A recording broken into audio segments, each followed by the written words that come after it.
আধিপত্য বিস্তারের সংঘাতে এবার রণক্ষেত্র নরসিংদী। গোলাগুলিতে নিহত এক স্কুল ছাত্র, দুজন ভর্তি ঢাকা মেডিকেলে। জামালপুর সহ ৩ সীমান্তে বিএসএফের পুশিং চেষ্টা রুখল বিজিবি। কুড়িগ্রামের শূন্যরেখায় আটকা নারী শিশুসহ ৯ জন। বাকলিয়ার শিশু ধর্ষণ মামলার যুক্তিতর্ক শেষ, রায় কাল। প্রস্তুত রামেসা হত্যার পেপার বুক, যে কোনো দিন শুরু শুনানি। ৮ দিন হাসপাতালের লাইসেন্স বাতিলে ভুল দেখছেন না স্বাস্থ্যমন্ত্রী। মগবাজার ছাড়া অন্য শাখা চলতে কোনো বাধা নেই। একনেক সভায় উঠল ৭,০০৩ কোটির ৫ প্রকল্প। অনুমোদনের জন্য আবারও আলোচনায় ৪,০০০ কোটির চীনা ইপিজেড।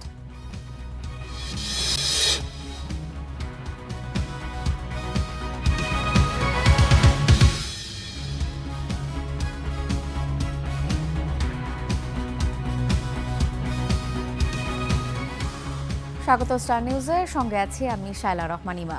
দেখছিলেন শিরোনাম, এবার বিস্তারিত। আধিপত্য বিস্তারের সংঘাতে রণক্ষেত্র নরসিংদী। দুই পক্ষের গোলাগুলিতে নিহত এক স্কুল ছাত্র, হাসপাতালে ভর্তি আরও কয়েকজন। সকালে রায়পুরার নীলক্ষা ইউনিয়নে এই সংঘর্ষ হয়। পুলিশ জানিয়েছে, ফেলু এবং শহীদুল্লাহ গ্রুপের মধ্যে দীর্ঘদিন ধরে বিরোধ চলছিল। এরই জেরে সংঘর্ষে জড়ায় দুপক্ষের লোকজন। দেশীয় অস্ত্র নিয়ে চলে ধাওয়া পাল্টা ধাওয়া, হয় গোলাগুলি। এতে আহত হয়েছেন বেশ কয়েকজন। তাদের মধ্যে গুরুতর কয়েকজনকে ভর্তি করা হয়েছে ঢাকা মেডিকেলে। সেখানে চিকিৎসাধীন অবস্থায় এক স্কুল ছাত্র মারা গেছে। এর আগে গেল বছরের ডিসেম্বরে দুপক্ষের সমর্থকদের মধ্যে সংঘর্ষ হয়, ঘটে প্রাণহানিও।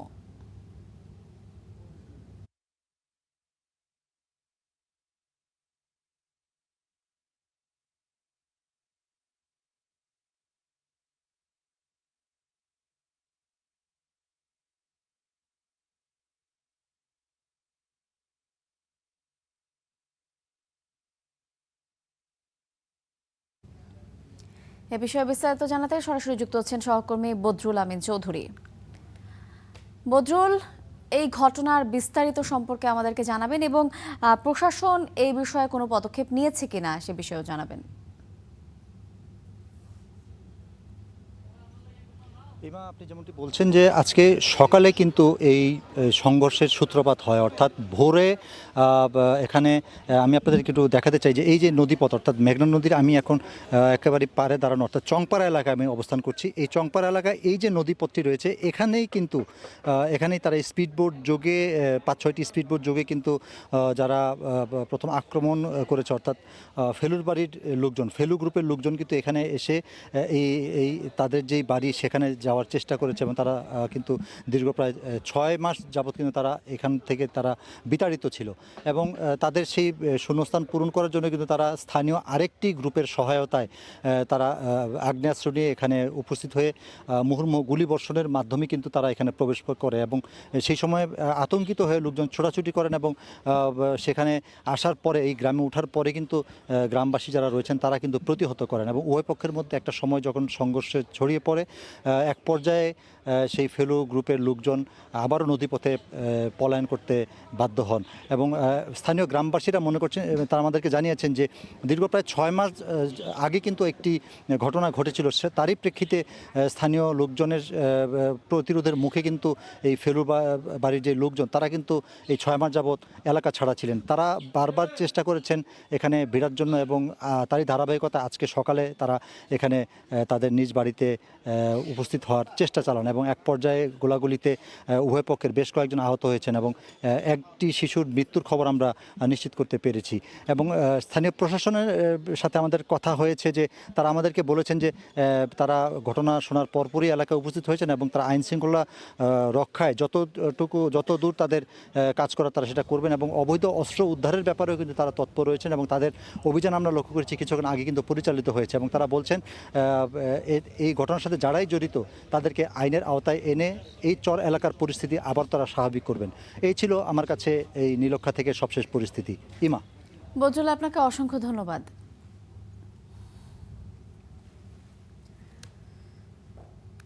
নতুন করে বাংলাদেশের অভ্যন্তরে ভারতীয়দের ঠেলে দেওয়ার চেষ্টার ঘটনায় জামালপুর, কুড়িগ্রাম এবং চাঁপাইনবাবগঞ্জ সীমান্তে উত্তেজনা বিরাজ করছে। গেল রাত 10টার দিকে দেওয়ানগঞ্জের ঝাউডাঙ্গার সীমান্ত দিয়ে এক ব্যক্তিকে ঠেলে দেওয়ার চেষ্টা করে ভারতীয় সীমান্তরক্ষী বাহিনী। তবে বিজিবির কঠোরতায় পণ্ড হয়ে যায় সেই চেষ্টা। সেই থেকে শূন্য রেখায় আটকা ওই ব্যক্তি। রাতের অন্ধকারে চাঁপাইনবাবগঞ্জের রোকনপুর সীমান্তে নৌপথে এক নারীকে পুষিনের চেষ্টা করলে বিজিবি বাধা দেয়। পরে তাকে ভারতের অভ্যন্তরে নিয়ে যায় বিএসএফ। এদিকে কুড়িগ্রামের রৌমারী সীমান্তের শূন্য রেখায় 3 দিন ধরে খোলা আকাশের নিচে দিন কাটাচ্ছেন নারী এবং শিশুসহ 9 জন। এর মধ্যে গয়টাপাড়া সীমান্ত দিয়ে 6 জন এবং ভন্দুরচুর সীমান্ত দিয়ে 3 জনকে পুষিনের চেষ্টা করলে তা প্রতিহত করে বিজিবি।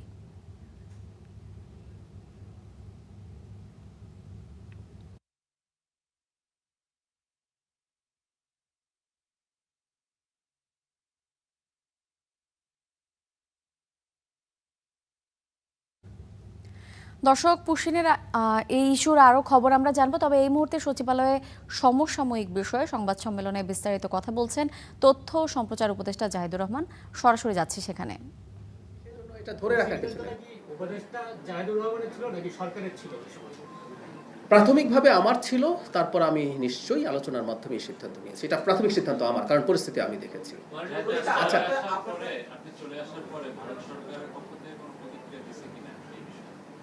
আমি জানি না। ইনফ্যাক্ট ভারত সরকারের সাথে এই মুহূর্তে যোগাযোগ আমাদের পররাষ্ট্র মন্ত্রণালয় করছেন, যাবতীয় যা যা হচ্ছে সব তাদের মধ্যে। এই জন্য বলছি, এটা যেহেতু এখন পররাষ্ট্র মন্ত্রণালয়ের কাছে আছে, কি করণীয়, কি হবে, কি হচ্ছে, এটা তারাই বেটার জানবেন।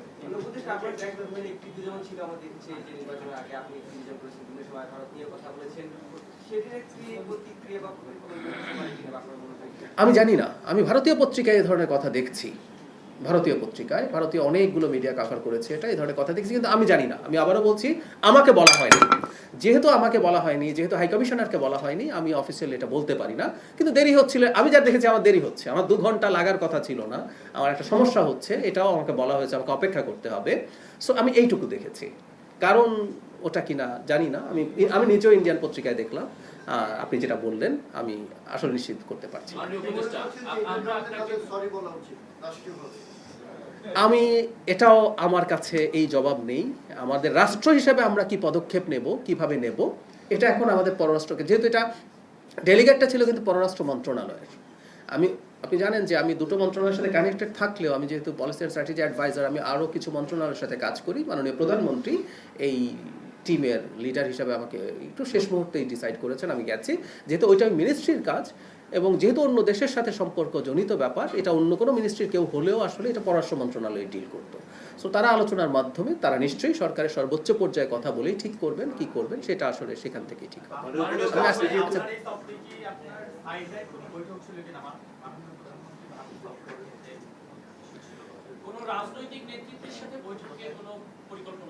সাইড লাইনে আসলে এটা তো আপনারা জানেন, আইওরা একটা হচ্ছে ভারত মহাসাগরের উপকূলের দেশগুলোর একটা সংগঠন। তারা নানান ইস্যুতে কাজ করে, এটাই ছিল। কিন্তু যেটা হয়, ওখানে গেলে কিছু বৈঠক হতে পারত, এই সম্ভাবনা তো ছিলই, সেটা ছিল। কিন্তু মূল প্রোগ্রাম ওইটার ডেলিগেট হিসেবে যাওয়ার কথা ছিল। একটা বিষয় আপনার যেটা বলা হয়েছে, যে পত্রিকা বলছে যে আপনি একসময় অ্যাক্টিভিস্ট ছিলেন, ভারতের বিভিন্ন পদক্ষেপ নিয়ে কথা বলেছেন, সেটি একটা ইমপ্যাক্ট হয়তো করেছে, অনেকেই বলছেন।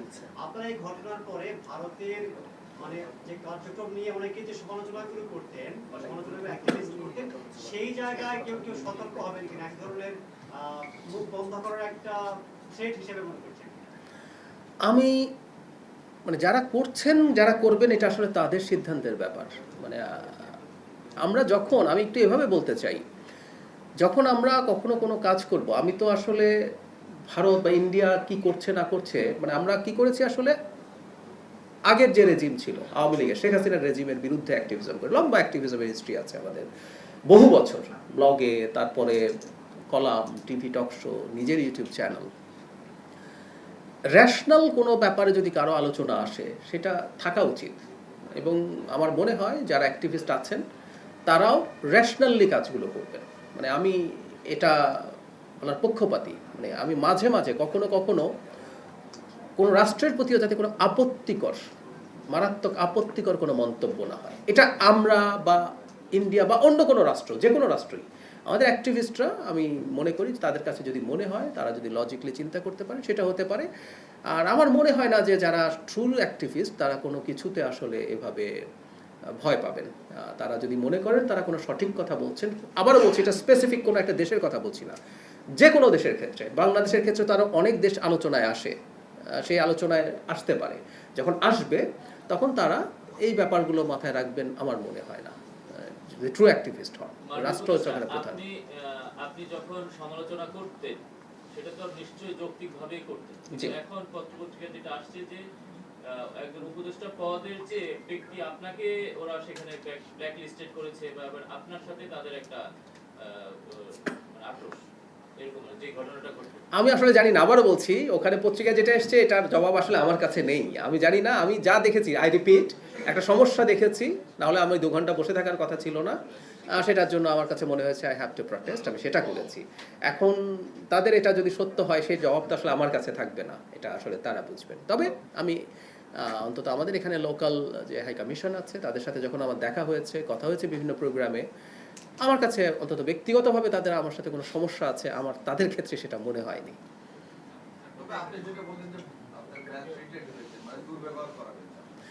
দুর্ব্যবহার এভাবেও বলবো না, ম্যালট্রিটেড হয়ে না না আমি শব্দটা না না আমি কি বলতে চেয়েছি সেটা হচ্ছে, আচ্ছা আমি বাংলায় আরো বুঝিয়ে বলে ফেলি তাহলে, মানে আপনি দুর্ব্যবহার লিখে ফেলবেন তার আগে বলে ফেলি। যেমন ধরুন আমার তো মনে হয়েছে আমি 2 ঘন্টা বসে আছি, আমাকে তো একটু কারণ বলা দরকার, আমার জানা দরকার ছিল যে আমি কেন আসলে অপেক্ষা করতে হবো, অথবা এগেইন আমি খুব সাধারণ জীবনযাপন করি, আমি কোথায় বসেছি, কি খাই, কি পড়ি, আমি খুব বদার্ড না। কিন্তু যখন আমি একটা স্টেটের পজিশন নিয়ে গেছি, আমাকে অপেক্ষা করতে হলেও কোথায় অপেক্ষা করতে দেয়া হবে, কারণ তারা একটা পর্যায়ে আমাকে অন্য একটা বেটার জায়গায় নিতে চেয়েছিলেন। দর্শক, সচিবালয়ের সমসাময়িক বিষয়ে সংবাদ সম্মেলনে কথা বলছেন তথ্য ও সম্প্রচার উপদেষ্টা জাহিদুর রহমান। আমরা সরাসরি যুক্ত ছিলাম সেখানে। চট্টগ্রামের বাকলিয়ায় 4 বছরের শিশু ধর্ষণ মামলার রায় কাল। যুক্তিতর্ক উপস্থাপন শেষে রায়ের এই দিন ঠিক করেছেন আদালত। সকালে চট্টগ্রাম মহানগর শিশু সহিংসতা দমন ট্রাইব্যুনালে যুক্তিতর্ক উপস্থাপন করে রাষ্ট্রপক্ষ এবং আসামি পক্ষ। কাল 10:30টায় মামলাটির রায় ঘোষণা করা হবে। মামলায় মোট 18 জনের সাক্ষ্য গ্রহণ নেওয়া হয়েছে। গত 21 মে বাকলিয়ায় 4 বছরের শিশুকে ধর্ষণের অভিযোগে মামলা হয়। ঘটনার 13 দিন পর আদালতে তদন্ত প্রতিবেদন জমা দেয় পুলিশ। এর আগে গত 9 জুন একমাত্র আসামি মনির হোসেনের বিরুদ্ধে অভিযোগ গঠনের মাধ্যমে বিচার কাজ শুরু হয়।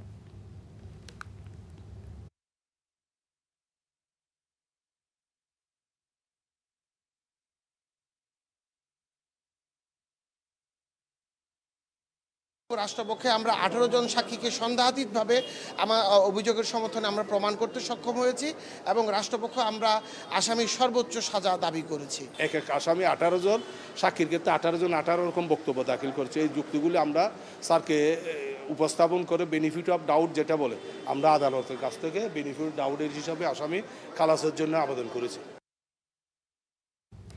এ বিষয়ে বিস্তারিত জানাতে চট্টগ্রাম মহানগর আদালতের শিশু সহিংসতা দমন ট্রাইব্যুনাল থেকে সরাসরি যুক্ত হচ্ছেন সহকর্মী মামুনুর রশিদ অভি।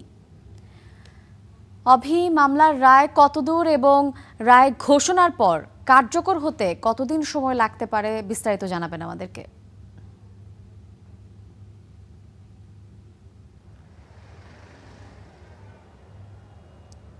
চট্টগ্রামের বহুল আলোচিত বাকলিয়া শিশু ধর্ষণের মামলাটি অবশেষে আগামীকাল রায় ঘোষণা করা হবে এবং এই নিয়ে পরিবার এবং চট্টগ্রামবাসী আশাবাদী যে তারা আসলে ন্যায় বিচার পাবে। কারণ চট্টগ্রামে এর আগে এমন অল্প সময়ের মধ্যে বিচার প্রক্রিয়া শেষ হওয়ার পর বা রায় ঘোষণার এই যে অল্প কয়েকদিনের মাথায় যে রায় ঘোষণা করা হচ্ছে সেটি চট্টগ্রামে এর আগে ঘটেনি। ফলে মানুষ কিছুটা সন্তুষ্ট এবং আজকে সকালে 9:30টায় যুক্তিতর্ক শুনানি উপস্থাপন করা হয় এবং এরই প্রেক্ষিতে মূলত আগামীকাল রায় ঘোষণা করা হবে।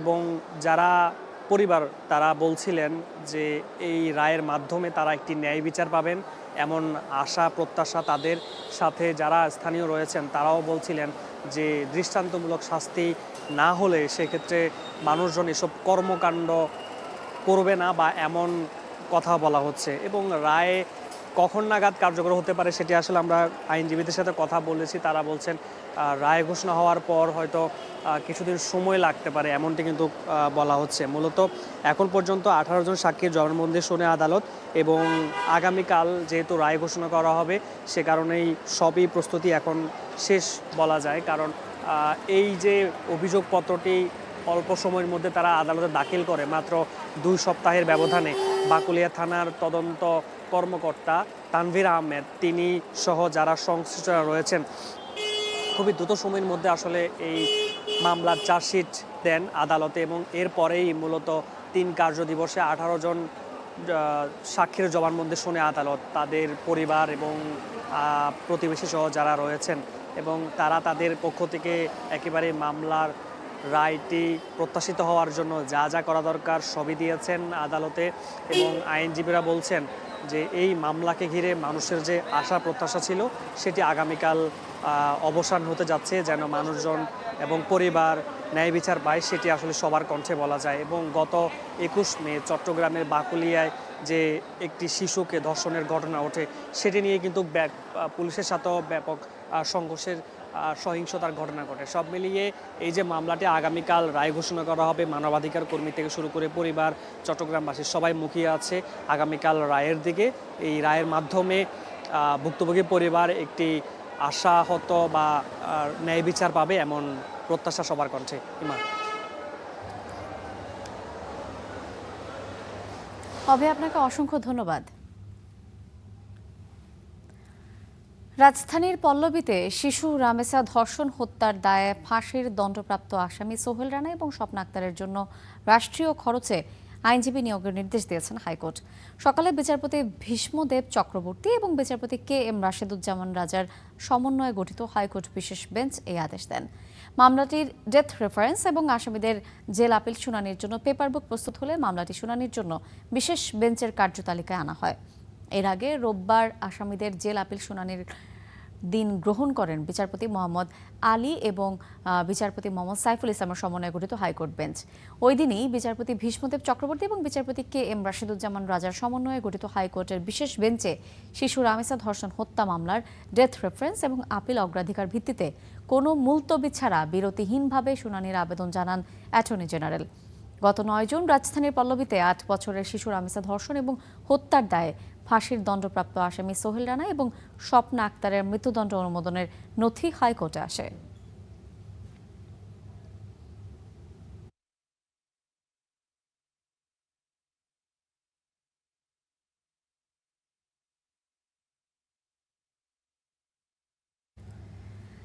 বকেয়া বেতন ভাতার দাবিতে রাজধানীর তেজগাঁও মহাখালী সড়ক অবরোধ করে পোশাক কারখানার কর্মীরা। আরও জানাতে যোগ দিচ্ছেন সহকর্মী মৌমিতা মৌ, আমাদেরকে জানাবেন যে আজকে যে অবরোধ কর্মসূচি সেই কর্মসূচির বিস্তারিত তথ্য জানাবেন, এবং যেহেতু এটি একটি ব্যস্ততম সড়ক, এই সড়কে এর ধরনের সড়ক অবরোধ করে যেই ইয়েটি করা হচ্ছে এর কারণে আসলে জনভোগান্তির কোনো তথ্য আপনার কাছে আছে কিনা বিস্তারিত জানাবেন।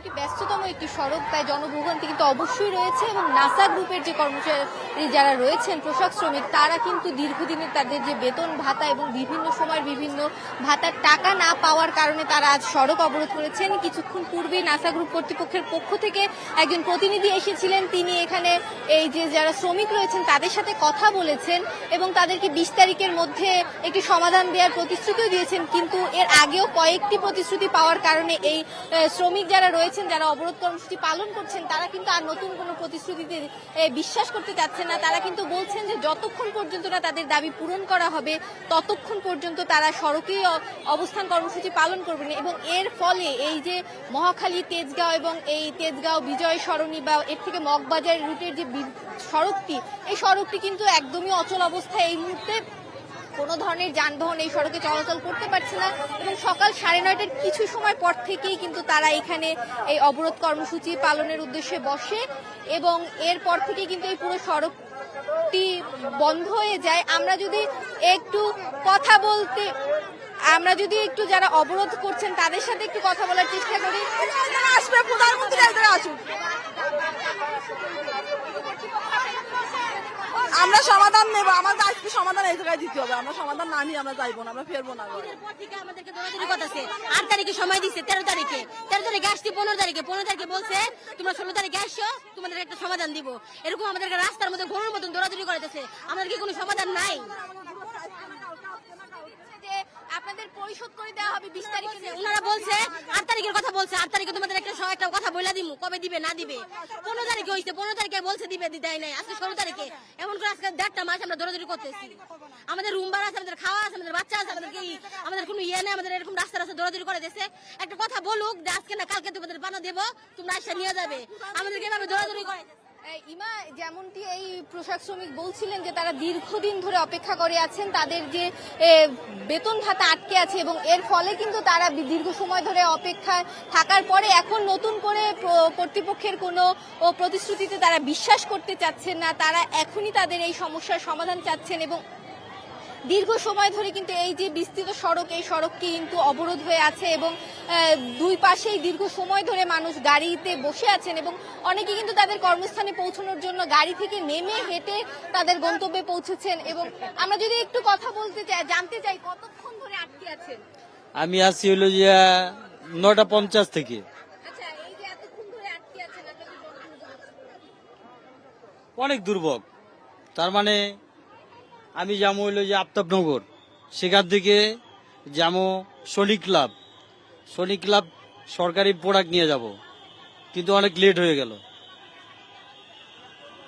যেমনটি এই গাড়ির ড্রাইভার বলছিলেন যে তিনি 9:50 থেকে এখানে অপেক্ষা করে আছেন। এখন প্রায় বেলা 12:30 কাছাকাছি। এই দীর্ঘ সময় তিনি এখানে, এবং এটি কিন্তু একটি ফার্মাসিউটিক্যাল কোম্পানির গাড়ি যেখানে ওষুধ সরবরাহ করা হয়। যেমনটি তিনি বলছিলেন যে দীর্ঘ সময় ধরে অপেক্ষা করার কারণে তিনি তার প্রয়োজনীয় যে ওষুধ সেটি সরবরাহ করতে পারছেন না। এমনই কিন্তু রাস্তার দুই পাশেই দীর্ঘ সময় ধরে এই দীর্ঘ গাড়ির সারি, অপেক্ষার সারি দীর্ঘায়িত হচ্ছে এবং কর্তৃপক্ষের পক্ষ থেকে আশ্বাস দেওয়ার পরও এই শ্রমিকরা কিন্তু কোনো আশ্বাসে বিশ্বাস করতে চাচ্ছেন না। তারা চাচ্ছেন তাদের দাবি পূরণ না হওয়া পর্যন্তই তারা এই সড়কে অবরোধ করে রাখবেন বলে তারা আমাদেরকে জানিয়েছেন। তাদের কিন্তু তারা বলছেন যে এবার ঈদের ছুটির পরপরই তাদেরকে বিনা নোটিসে এই যে নাসা গ্রুপ তারা নোটিস ঝুলিয়ে দিয়েছেন। তারা যখন ছুটির পরে এসেছেন তারা দেখেছেন যে গ্রুপটি বন্ধ করে দেওয়া হয়েছে তাদের বেতন ভাতা পরিশোধ না করেই। এক্ষেত্রে এই যে নিম্ন আয়ের যারা মানুষ, শ্রমিক, তারা আসলে এখন বেশ ভোগান্তিতে পড়েছেন এবং তারা জানাচ্ছিলেন যে ভোগান্তিতে পড়েই তারা বাধ্য হয়ে এই সড়ক অবরোধের পন্থা বেছে নিয়েছেন এবং তারা দীর্ঘ সময় ধরে সড়কে অবস্থান করছেন এবং তারা বলছেন যে যতক্ষণ পর্যন্ত তাদের দাবি পূরণ না হবে ততক্ষণ পর্যন্ত তারা এই সড়কটি অবরোধ করেই থাকবেন।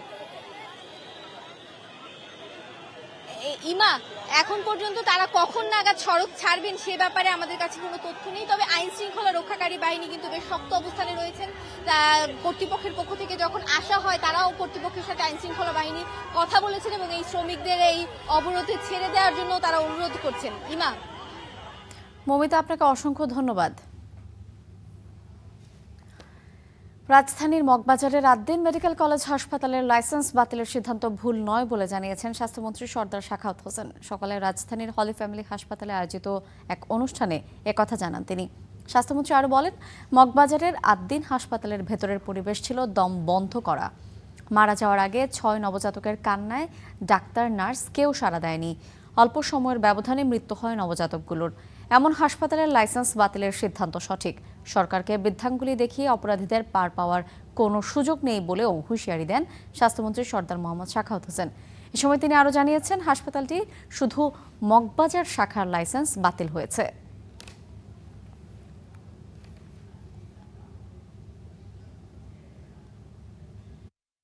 আমরা যে শোকজটা করেছিলাম ওইখানে নাম্বারটা ইনঅ্যাডভার্টেন্টলি একটা clerical mistake, that is not acceptable in the eye of law. আমরা যেটা লাইসেন্স বাতিল করেছি সেখানে নাম্বার দেওয়ার দরকার পড়ে না, আমরা বলছি হাসপাতালের লাইসেন্স বাতিল করেছি। এক্স্যাক্টলি এই ওয়ার্ডটা আছে এই সেন্টেন্স। কারণ আদালত জানে কি নির্মমভাবে, মানে 6টা শিশু কি নির্মম পরিস্থিতিতে তারা মারা গিয়েছে। ইট ওয়াজ এ ভেরি সেন্সিটিভ ইস্যু, আদালত জানে। আমার বিশ্বাস এই বেনিফিট আদালত ওনাদেরকে দিবেন না, কারণ একটা ফৌজদারি মামলা হয়েছে ওনাদের বিরুদ্ধে ডিসিসির পক্ষ থেকে। দেখছেন স্টার নিউজ, ফিরছি একটু পরেই।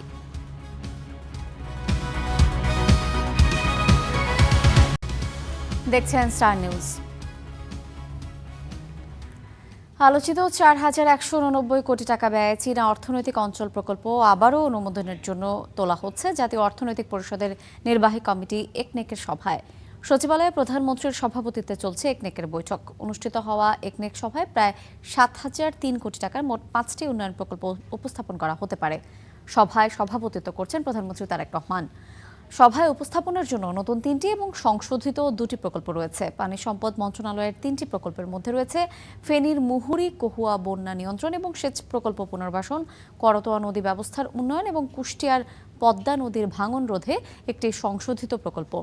এছাড়া শিক্ষা মন্ত্রণালয়ের অধীনে ১০০টি উপজেলায় টেকনিক্যাল স্কুল এবং কলেজ স্থাপনের একটি বৃহৎ প্রকল্প অনুমোদনের জন্য উপস্থাপনের কথা রয়েছে।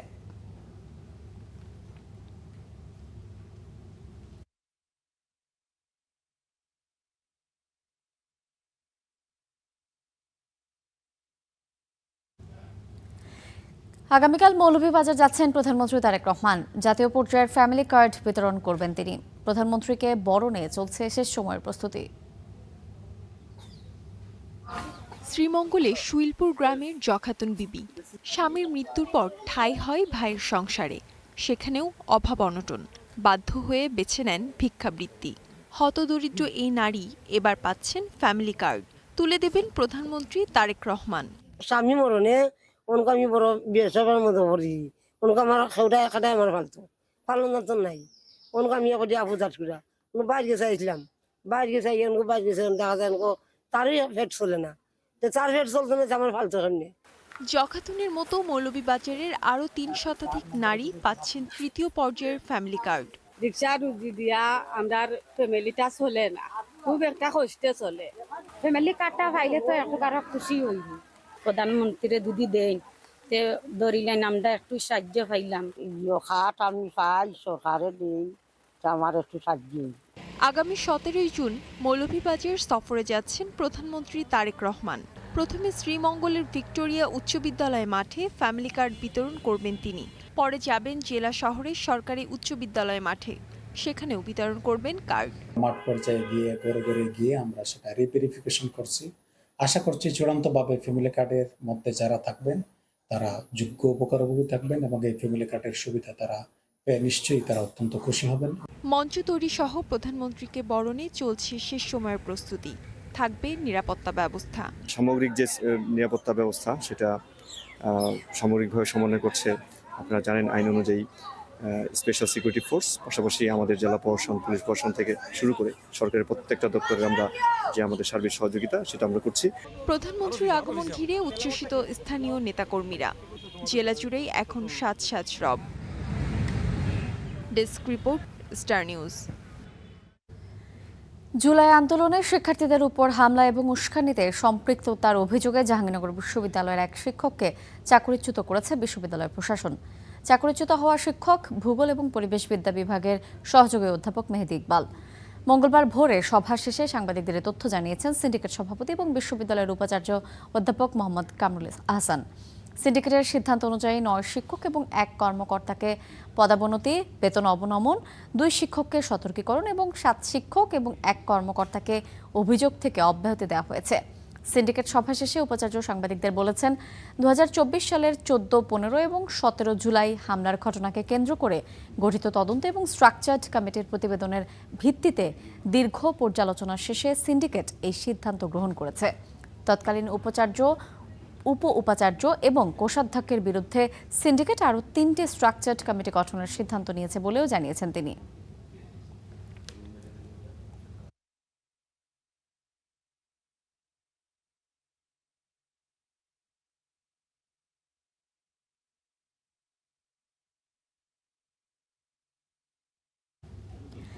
পাঁচ আগস্টের পর পলাতক বা আত্মগোপনে পুলিশের 50-এরও বেশি কর্মকর্তা যুক্তরাষ্ট্র, যুক্তরাজ্য এবং ভারতে অবস্থান করছেন। তাদের অনেকেই, প্রায় সবার বিরুদ্ধে রয়েছে হত্যাসহ নানা মামলা। তাদের দেশে ফেরাতে কূটনৈতিক তৎপরতা ছাড়াও রাজনৈতিক সদিচ্ছায় জোর দিচ্ছেন সাবেক পুলিশ প্রধানরা, পাশাপাশি দিচ্ছেন দ্রুত তদন্ত শেষের তাগিদও।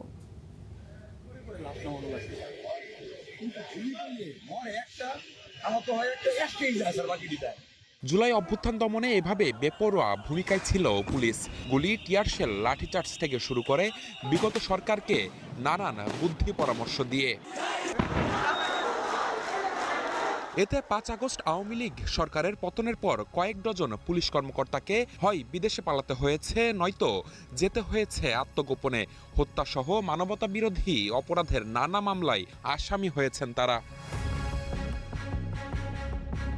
সে মামলায় বড় নাম সাবেক ডিএমপি কমিশনার হাবিবুর রহমান, সাবেক অতিরিক্ত কমিশনার হারুনর রশিদ, অতিরিক্ত ডিআইজি প্রলয় কুমার জোয়ারদার, সঞ্জিত কুমার রায়, যুগ্ম কমিশনার বিপ্লব কুমার সরকারের মতো কর্মকর্তারা। গোয়েন্দা সূত্র বলছে ১১৭ মামলার আসামি হাবিবুর রহমান রয়েছেন যুক্তরাজ্যে, হারুনর রশিদের অবস্থান যুক্তরাষ্ট্রে। তার নামে মামলা ১৭১টি, মনিরুল ইসলামের বিরুদ্ধে মামলা ৪৬টি। তিনি ও প্রলয় জোয়ারদার পলাতক ভারতে। আরেক কর্মকর্তা ১২৫ মামলার আসামি বিপ্লব কুমারের অবস্থান এখনো জানা যায়নি। এ অবস্থায় সাবেক আইজিপি নুরুল হুদা বলছেন, অভিযুক্ত কর্মকর্তাদের ফিরিয়ে বিচার নিশ্চিতে প্রয়োজন রাজনৈতিক সদিচ্ছা, পাশাপাশি তৎপরতা বাড়াতে হবে কূটনৈতিক চ্যানেলে। ডিপেন্ড করে গভর্নমেন্টের সদিচ্ছার উপরে, অথরিটির, ওই দেশের অথরিটি, এই দেশের অথরিটি, তারা যদি পার্সু করে নিশ্চয়ই আনা যায়। আরেক সাবেক পুলিশ প্রধান বাহারুল আলমের পরামর্শ, সাবেক পুলিশ কর্মকর্তাদের মামলাগুলোর তদন্ত দ্রুত শেষ করে নির্দোষদের দায় মুক্তি দিতে হবে। অনেক পুলিশ অফিসার ইনভলভ ছিলেন, সেটা অতি উৎসাহী হয়ে হোক অথবা যে কোনোভাবেই হোক। ৮-১০টা তো আমার মনে পড়ে আমরা অ্যাপ্লাই করেছি ফর ইস্যুইং নোটিস। যদি অপরাধী হয়ে থাকেন সেটার জন্য আইনগত যে ব্যবস্থা, অথবা যদি না হয়ে থাকেন তাহলে তাকে এই অ্যাকুইটাল দেওয়া। দায়ীদের বিচার নিশ্চিত করে নির্দোষদের দায় মুক্তিতে বিচার প্রক্রিয়ার প্রতি আস্থা বাড়বে এবং অনিশ্চয়তা কমবে বলেও মনে করছেন পুলিশের সাবেক কর্মকর্তারা। নিবিড় সাহা, স্টার নিউজ, ঢাকা। খুলনা প্রকৌশল এবং প্রযুক্তি বিশ্ববিদ্যালয় কুয়েটে অনুষ্ঠিত হলো জাতীয় বিজনেস আইডিয়া প্রতিযোগিতা বিজ ব্যাটল। এতে দেশের বিভিন্ন বিশ্ববিদ্যালয়ের ৩ শতাধিক দল অংশ নিয়েছে। প্রযুক্তি নির্ভর এবং সমাজমুখী নানা ব্যবসায়িক সমাধান তুলে ধরেন তারা। কুয়েটে জাতীয় বিজনেস আইডিয়া প্রতিযোগিতা বিজ ব্যাটল। এতে অংশ নেয় ২৭টি বিশ্ববিদ্যালয়ের ৩১২টি দল। গেল শুক্রবার দিনব্যাপী চলে প্রতিযোগিতা। উঠে আসে প্রযুক্তি নির্ভর ও সমাজমুখী নানা ব্যবসায়িক সমাধান। কুয়েট ক্যারিয়ার ক্লাব, যেটা কুয়েটের অন্যতম মেজর একটা লিডিং ক্লাব, আমাদের থেকে সবসময় প্রয়াস থাকে এই শিক্ষার্থীদের মধ্যে সুপ্ত প্রতিভাটাকে বের করে আনার জন্য। তো এই কারণের জন্যই আমরা অ্যারেঞ্জ করেছি বিজ ব্যাটল। এটা একটা ন্যাশনাল বিজনেস আইডিয়া কম্পিটিশন। সবার থেকে আমরা অনেক ভালো ভালো আইডিয়াস পেয়েছি। 2 রাউন্ডের মানে ছাঁটাইয়ের পর থেকে এখানে ফাইনাল রাউন্ডে 10টা টিম এসেছে। 10টা টিমের ভিতরে অবশ্যই 3টা টিম হচ্ছে চ্যাম্পিয়ন হয়েছে। প্রতিযোগিতায় চ্যাম্পিয়ন হয়েছে ঢাকা বিশ্ববিদ্যালয়ের আইবির দল টিম চোকার্স। গ্যাস সিলিন্ডারের লিকেজজনিত দুর্ঘটনা প্রতিরোধে প্রযুক্তি নির্ভর একটি সমাধান উপস্থাপন করে তারা। প্রেসার সেন্সর দিয়ে গ্যাস লিক হওয়ার সাথে সাথে সেটা আইডেন্টিফাই করতে পারবে যে এখানে লিক হয়েছে, এবং সলিনয়েডাল ভালভ দিয়ে ওই ক্ষয়ক্ষতি হওয়ার আগে সেই লিকটার ব্যবস্থা নিতে পারবে। আর সাথে সাথে এটা অ্যাপে নোটিফিকেশন দিবে মানুষ। প্রতিযোগিতায় প্রথম runners up Bangladesh university of প্রফেশনালসের টিম হেয়ার হেলথ। তারা নারীদের মাসিক স্বাস্থ্যসেবা নিয়ে কাজ করেছে। আর দ্বিতীয় রানার্স আপ কুয়েট ও রাজশাহী বিশ্ববিদ্যালয়ের সমন্বয়ে গঠিত টিম সন্ধান, যারা সামাজিক যোগাযোগ মাধ্যমে ছড়িয়ে পড়া ভুয়া তথ্য শনাক্ত ও যাচাইয়ের একটি কার্যকর সমাধান তুলে ধরে। Through her pad, the procedure or the test procedure becomes easier for them from their home, safe privacy. So we're trying to break that barrier. ফেসবুকে এবং বিভিন্ন সোশ্যাল মিডিয়ায় কি পরিমাণ যে আমাদের ফেক নিউজ, রিউমার্স এগুলো হচ্ছে গিয়ে ছড়িয়ে যায়। তো আমাদের মেইন জিনিস কনসার্ন ছিল যে কিভাবে এগুলোকে কম করা যায়। অনুষ্ঠানে প্রধান অতিথি কুয়েটের ছাত্র কল্যাণ পরিষদের পরিচালক অধ্যাপক ডক্টর হাসান আলী পুরস্কার বিতরণ করেন। আয়োজনের media partner star news. Desk report, star news.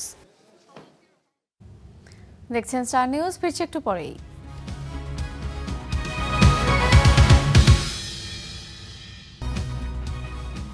দেখছেন স্টার নিউজ। ভার্চুয়ালি সই হয়ে গেছে যুক্তরাষ্ট্র ইরান সমঝোতা চুক্তি। G7 সম্মেলনে এই তথ্য জানিয়েছেন মার্কিন প্রেসিডেন্ট ডোনাল্ড ট্রাম্প। যুক্তরাষ্ট্রের পক্ষ থেকে প্রেসিডেন্ট ডোনাল্ড ট্রাম্প এবং ভাইস প্রেসিডেন্ট জেডি ভ্যান্স আর ইরানের তরফে স্পিকার মোহাম্মদ বাকের গালিবাফ চুক্তিতে স্বাক্ষর করেছেন। শুক্রবারের আগেই প্রকাশিত হতে পারে 1.5 পৃষ্ঠার চুক্তিটি। ট্রাম্পের দাবি, চুক্তি সইয়ের পর হরমুজ প্রণালী আংশিক খুলে দেওয়া হয়েছে। তবে ইরানের বিপ্লবী গার্ড বাহিনী বলছে গেল 96 ঘন্টায় এই পথ দিয়ে কোনো জাহাজ যায়নি। আগামী শুক্রবার যুক্তরাষ্ট্র ও ইরানের মধ্যে সমঝোতা চুক্তি স্বাক্ষর হওয়ার কথা। তবে মার্কিন প্রেসিডেন্ট বলছেন এরই মধ্যে ইলেকট্রনিক্যালি সই হয়ে গেছে তা। CNN এর প্রতিবেদন অনুযায়ী যুক্তরাষ্ট্রের পক্ষ থেকে প্রেসিডেন্ট ডোনাল্ড ট্রাম্প এবং ভাইস প্রেসিডেন্ট জেডি ভ্যান্স আর ইরানের তরফে স্পিকার মোহাম্মদ বাকের গালিবাফ চুক্তিতে স্বাক্ষর করেছেন। ট্রাম্প বলছেন ইরান নাকি পারমাণবিক অস্ত্র না অর্জন করার ব্যাপারেও রাজি হয়েছে। চুক্তি সইয়ের পর হরমুজ প্রণালী আংশিক খুলে গেছে বলেও দাবি করছেন তিনি। ভাষ্য, শুক্রবারের মধ্যে কোনো টোল ছাড়াই জাহাজ চলাচল শুরু হবে। ট্রাম্পের দাবি, হরমুজ আংশিক খুলে যাওয়ায় তেলের দাম দ্রুত কমে আসছে এবং শেয়ার বাজার রকেটের গতিতে ঊর্ধ্বমুখী হচ্ছে। অত্যন্ত আনন্দের সাথে জানাচ্ছি পুরো চুক্তি আনুষ্ঠানিকভাবে স্বাক্ষর হয়ে গেছে। হরমুজ প্রণালীও ইতিমধ্যে আংশিকভাবে খুলে দেওয়া হয়েছে। শুক্রবার নাগাদ পুরোপুরি উন্মুক্ত হয়ে যাবে। সবচেয়ে গুরুত্বপূর্ণ বিষয়, ইরান কখনোই পারমাণবিক অস্ত্র অর্জন না করতে সম্মত হয়েছে। এটি নিশ্চিতে কঠোর নজরদারি ব্যবস্থা থাকবে। পারমাণবিক অস্ত্র নিয়ে ইরানের তরফে এখনো কিছু জানানো হয়নি। তবে গেল 96 ঘন্টায় হরমুজ দিয়ে কোনো জাহাজ যায়নি বলে জানিয়েছে ইরানের বিপ্লবী গার্ড বাহিনী।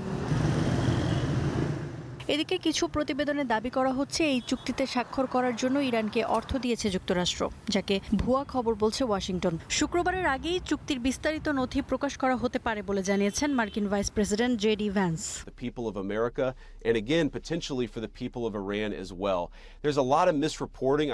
আমরা এই সপ্তাহে চুক্তির পূর্ণাঙ্গ নথি প্রকাশ করব। ইরান যদি দীর্ঘমেয়াদী প্রয়োজনীয় প্রতিশ্রুতি দেয় আর 5টা স্বাভাবিক দেশের মতো আচরণ করে, তাহলে আমরা তাদের ওপর থেকে বড় ধরনের নিষেধাজ্ঞা শিথিল করতে প্রস্তুত। তবে অনেকে ভাবছে যুক্তরাষ্ট্র ইরানকে অর্থ দেবে, এটা ভুল।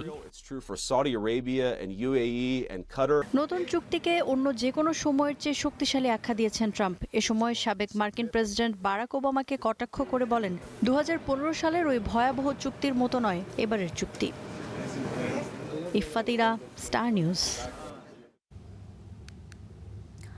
দক্ষিণ লেবাননের বেশ কিছু এলাকায় ইসরায়েলের বিচ্ছিন্ন হামলা সত্ত্বেও বাড়িঘরে ফিরতে শুরু করেছেন বাস্তুচ্যুত লেবানিজরা। ইরান যুক্তরাষ্ট্রের চুক্তির আওতায় লেবাননেও যুদ্ধ বন্ধের আশায় আছেন তারা। ইরান যুদ্ধকে কেন্দ্র করে হিজবুল্লাহকে দমনের লক্ষ্যে দক্ষিণ লেবাননে প্রায় 3 মাস ধরে হামলা চালায় ইসরায়েল। এসব হামলায় মারা যায় 3000-এরও বেশি মানুষ, বাস্তুচ্যুত হয় লেবাননের অন্তত 12 লাখ নাগরিক। ইরান যুক্তরাষ্ট্রের শান্তি চুক্তির সমঝোতার আওতায় সব ফ্রন্টে যুদ্ধ বন্ধ হবে এমন খবরে নিজেদের বাড়িঘরে ফিরছে মানুষ, যদিও দক্ষিণ লেবাননের বাসিন্দাদের এখনই তাড়াহুড়া করে না ফেরার আহ্বান জানিয়েছে কর্তৃপক্ষ। কারণ ইসরায়েল বলেছে দক্ষিণ লেবাননের সন্ত্রাসী অবকাঠামো ধ্বংসের আগ পর্যন্ত তারা ওই অঞ্চল থেকে সেনা প্রত্যাহার করবে না।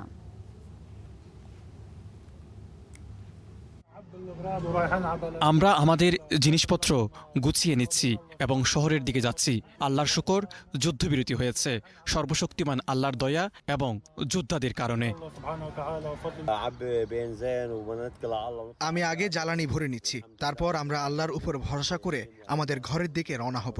আল্লাহর রহমতে যুদ্ধের সময়টা নিরাপদে এবং ভালোভাবেই পার হয়েছে। জানি না বাড়িতে আমার জন্য কি অপেক্ষা করছে। যুক্তরাষ্ট্রের দক্ষিণ ক্যালিফোর্নিয়ায় মার্কিন বিমান বাহিনীর একটি B-52 বোমারু বিমান বিধ্বস্ত হয়ে এতে থাকা 8 জন ক্রু নিহত হয়েছেন। কর্তৃপক্ষ জানিয়েছে এডওয়ার্ড এয়ারফোর্স ঘাঁটি থেকে উড্ডয়নের কিছুক্ষণ পরই দুর্ঘটনার শিকার হয় এটি। ঘাঁটির কর্মকর্তারা জানিয়েছেন বিমানটি রাডার আধুনিকীকরণ কর্মসূচির অংশ হিসেবে একটি পরীক্ষামূলক উড্ডয়নে ছিল। সংবাদ সম্মেলনে বলা হয়, উড্ডয়নের পরপরই বিমানটি বিধ্বস্ত হয়ে আগুন ধরে যায়। উদ্ধারকারী দল দ্রুত ঘটনাস্থলে পৌঁছে আগুন নিয়ন্ত্রণে আনে। মার্কিন বিমান বাহিনীর তথ্য অনুযায়ী বোয়িং নির্মিত B-52 স্ট্র্যাটোফোর্স দীর্ঘদিন ধরে যুক্তরাষ্ট্রের কৌশলগত বোমারু বিমান বহরের অন্যতম প্রধান অংশ। পারমাণবিক এবং প্রচলিত উভয় ধরনের অস্ত্র বহনে সক্ষম এই বিমানটি নিয়মিত পরীক্ষামূলক মিশনে ছিল। দুর্ঘটনার কারণ এখনও জানা যায়নি। এ নিয়ে গঠিত তদন্ত শেষে বিস্তারিত তথ্য প্রকাশ করা হবে বলে জানিয়েছে বিমান বাহিনী।